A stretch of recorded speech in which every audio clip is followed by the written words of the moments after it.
année JITAS. Merci de l'ovation. Ils sont une dizaine d'étudiants à recevoir leur attestation ce samedi 22 octobre 2022. C'est le fruit de 12 mois de formation, dont 6 mois de théorie et 6 de pratique, le tout ponctué de stages académiques. Les récipiendaires du jour sont formés selon leur choix en journalisme, infographie, réalisation audiovisuelle et technicien radio.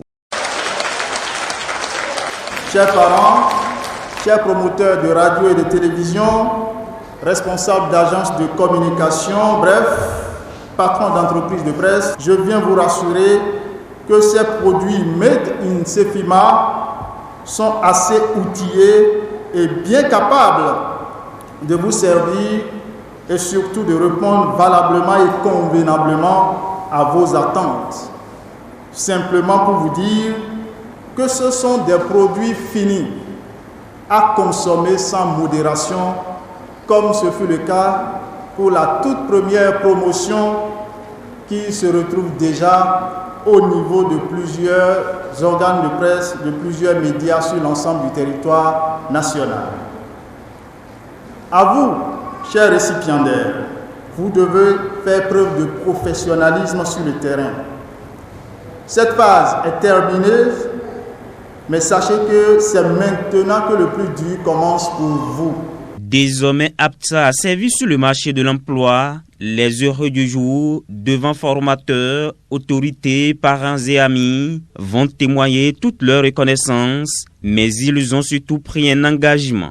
Nous prenons donc l'engagement devant Dieu et tout le peuple béninois d'exercer notre métier dans le respect strict de la déontologie, du code de l'information et du numérique de notre pays.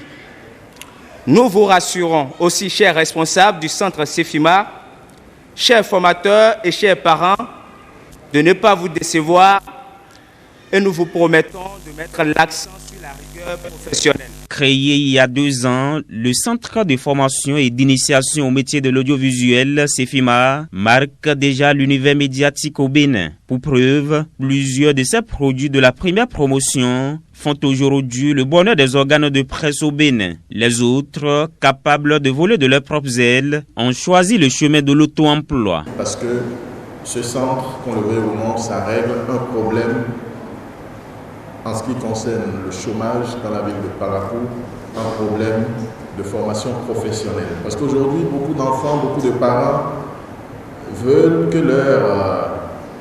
que ce que leurs enfants font à l'université, ils puissent associer cela avec une formation professionnelle pour leur permettre d'apprendre quelque chose au cas où ils ne trouveront pas de boulot ailleurs, ils puissent eux-mêmes se prendre en charge en tant qu'entrepreneurs. Accolade, instant photo et remise d'un cadeau symbolique à la radio par ces récipiendaires de la 2e promotion auront été les autres temps forts de cette cérémonie. Le rendez-vous est pris dans un an pour la sortie officielle des étudiants de la 3e promotion, actuellement en formation.